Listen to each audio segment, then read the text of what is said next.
Hey, my name is Ryan, and today I'm reviewing my John Lofgren El Capitan boots. Today we'll answer the question, is made in Japan always better? Thanks for watching. Please enjoy.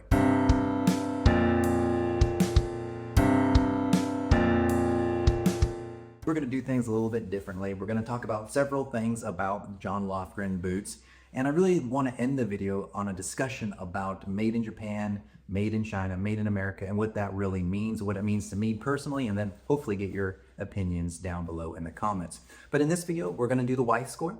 Some of you guys like the wife score, so we're going to keep that going, but we're going to start off with it this time instead of burying it deep into the video. We're also going to go over the general QC of my El Capitan boots from John Lofgren. We'll of course talk about sizing and fit with this particular boot and this particular last, and I'll give you my overall impressions of the boot. But let's start off with the wife score. Now, I want to start off with the wife score this time, and if you're new to the channel, what I've been trying to do is I've been trying to take my wife, who isn't into heritage quality boots or anything like that. She's just a normal person who likes normal clothes and shoes. And I just show her a pair of boots that I buy, and I wanted to get her opinion on it, just basically looking at the look of the boot, not knowing about quality, not knowing about everything that may go into the construction, where it's made, all that type of stuff. This one kind of shocked me when I showed my wife, and she only has a couple of seconds to kind of give her initial opinion. And she said to me something that really was curious. She said, "Those look like they're made better than any of the other pairs of boots you have." And I thought, I didn't see that initially pulling these out of the box. I mean, they're awesome boots, but I just kind of wondered why she thought that. Then when I tried to press her on it, she really couldn't give me a definitive answer. But to her, they looked super high quality, the first look that she took of it, which is different. So then I asked her, so what is your wife score on this boot? She said, it's a 9. And I was blown away by that too. If you're new to the channel, basically my wife's 10, which would be the best looking boot in my rotation, is my Alden Indies. She thinks that is the best looking boot possible. I have 3 pairs of Alden Indies, and she thinks they all are 10s. And then her 1, which would be the ugliest boot in my collection, is the Thursday Brawler boot in that red harness leather. I don't want to go into that boot too much, but that kind of gives you an idea of how she feels about this boot. And another thing that was kind of interesting about this boot is the El Capitan boot from John Lofgren is of course named after the rock mass in Yosemite, my home state of California. So I did a little bit of research on that, and come to find out, the first man or first person who ever scaled El Capitan without using any safety harnesses or any rope, it was actually someone whose school they went to when I was growing up, or when they were growing up, was only about 2 miles away. So that was kind of interesting. And then our ages of that guy who scaled without any safety harnesses are almost identical. We're almost the same exact age. So same exact age, schools really close. He scaled El Capitan with no ropes, no safety systems. I'm reviewing John Lofgren's El Capitan boots. They're about the same when it comes to achievements in life. Wouldn't you agree? Right? First of all, sorry for the cluttered desk. I'm going to be fully remote work from home now, so I have to have all my computer stuff here, so it's going to have to share this space. Sorry, it's not going to be as clean, but let's be honest, my videos weren't that cleanly shot or anything, so we're just keeping on brand here. But let's look at our El Capitan boots. They are in the dark olive chrome excel leather, and this was going to be kind of part 2 of my Boondocker boot series. I started that when I got the Oak Street Trench boot, that kind of N1 service boot, and I was going to actually buy the John Lofgren Chrome Excel, Natural Chrome Excel rough out versions of this boot, and then I saw the El Capitan, which it just has a different backstay, but it's basically the same last. It's still an unstructured toe, and I just kind of fell in love with this dark Chrome Excel, or dark olive Chrome Excel leather, so I just went with this kind of spur of the moment decision, and I do not regret it. This is an amazing boot, an amazing leather, and it's a super versatile leather. So let's talk a little bit about the quality control that goes into John Lofgren's, and it all starts with the sole. So the sole is a US Vibram sole. So if you have a Iron Ranger boot and it looks like this, that's great, but it's not this quality. This is the highest quality Vibram sole that you can get, and John Lofgren makes sure that they source only the most ethical parts for their boots. I'm not going to fact check that. It sounds good in a media description, but it seems the case with the boot. It's got the best outsole you can get. It's got the tiniest little leather heel stack ever because of that thick Vibram heel. Then what's interesting, and I didn't know this about this boot, is that it has two midsoles. So you can see two leather midsoles and then the leather welt. Now, I used to build furniture. I used to be a professional woodworker. And one thing is, if you take one piece of wood that's really thick, or you take two pieces of wood and glue them to make that same thickness, the ones that you glue together is going to last longer. I'm assuming that's the same with leather. Instead of using one fat midsole for this boot, they glued two thinner midsoles, and I assume that's going to be maybe just a little bit better than the average boot, but who knows? I know John Lofgren will probably say that, but who knows if it's actually accurate. Then they have this storm welt. The stitching is awesome. The stitching is flawless. These were factory first. These were purchased from Standard and Strange.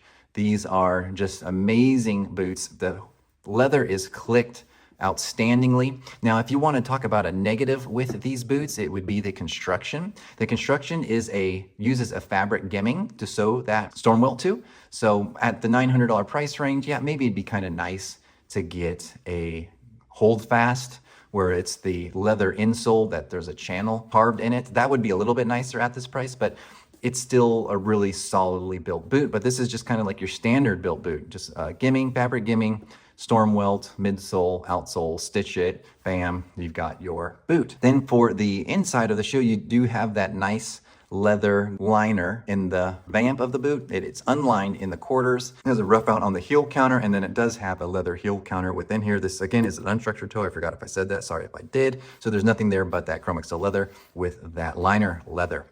Lastly, we'll talk about on the outside is the hardware. The hardware is really good. It's extremely nice hardware. It reminds me of what you get with Truman, what you get with, not like the Iron Ranger style hardware where it's just the speed hook is just a folded over piece of metal. This is like not a forged piece of metal, but it's, you know what I mean. I'm not knowing what to say here, but you guys know what I mean. So yeah, really awesome. A lot of people will say, this is a $600 boot or this is a $500 boot. It's not a $900 boot. And I can understand the argument there. I mean, of course I think it is, and I'm gonna try to justify it because look who has it in their hands right now. The people that don't own this boot, it's gonna be harder to justify, and I totally get it. But once you get it in hand, when you see the quality control, how they click it, everything, how it all comes together, it does feel amazing. It is a grail boot in my opinion. And I just wanna talk about that for a second. That's going to change with different people, right? Like what you put value in. And I'm kind of tired of some of the people in the comment section, like blasting some of the boots I have, saying that they don't think they're worth that, or it's just like, dude, the value of a boot is worth whatever the heck I pay for it, right? And that's the same with you. So if you don't value it, that's no big deal. I want to kind of compare it to something that you guys will have no idea about, but it's going to blow your mind. This is a pair of shoes that my wife has. This is a pair of shoes that right now on the website, on the Chanel website, it costs just as much as these shoes. So around $900. Now, my wife didn't pay that for these because these are vintage. She doesn't like the new ones because they have a big logo on the front, but these are famous in women's fashion. They're called their Chanel ballet shoes or whatever. Yeah, but they're super expensive and it's crazy expensive, right? $900 for this. There's probably like $20 worth of leather in this, probably maybe $70 worth of leather in that. And even the construction is super simple. Just, yeah, made in Italy, whatever. It's got a little toppy on there, cat's paw, that's great, but still, to my wife, it's worth the money though. Like when we're out and about and she has these on, like people comment on them, other women comment on them. Now I wouldn't know anything about these, but they're worth it to her. And the thing is, if like we come into hard times, she'll be able to sell this for a good amount of money. Not, if she bought a new, she wouldn't be able to recoup the whole cost because they've been worn, they've been beat up a little bit. And I'm trying to teach her how to take care of her nice shoes. She does like shoes. I got her into Adelante. She bought a bunch of Adelante shoes because I was tired of her buying all this fast fashion stuff that breaks down in a year. But I was okay with this because it's kind of like a grail piece for her. But it's not worth $900. It's probably worth like $60 in reality, but to her it is worth whatever she paid for it. The same as with these. These are awesome boots. I love having them. I kind of I'm afraid to wear them, honestly. They're so nice. It's like I'm getting to that point that I don't think I should ever have gotten to, where I want to have a display case for my boots, but then I wouldn't wear them. Let me give you my overall rundown of the sizing of John Lofgren. Now again, go to the manufacturer's recommendation. Don't listen to a boot YouTuber. All of our feet are so different. It's hard to really know what you're getting. So always go to the manufacturer. But I went half a size down with these. I'm a 12.5D. These are 12D, went half a size down. And I'll say they're a little snug, and it's because of that unstructured toe. Now, I've always thought with unstructured toe, go a half a size up. So that would mean I would get these in 12.5. They don't make these in 12.5. So you either have to go to 13, which would make this way too big, or 12, and it's a little snug because of that unstructured toe. But thankfully with Chrome Excel, that will be totally fine. If this was like a shell cordovan unstructured, my toes would have some squishiness here that I wouldn't love, even though it's a pretty bulbous last, that there's just no structure in it, so there's no volume in it. But since this is Chrome Excel, it will work fine. But you're gonna have to know how you like your shoes and how you like them fitted. Just know that with unstructured toes, they don't fit as roomy as the unstructured version of the shoe. But thank you for listening to my sizing advice. Let's go over the breakdown of if I think you should be interested in this boot. To conclude this video, let's talk about the made in Japan aspect of this boot. Now we talk a lot about the quality while going over quality control, but I want to give you my opinion.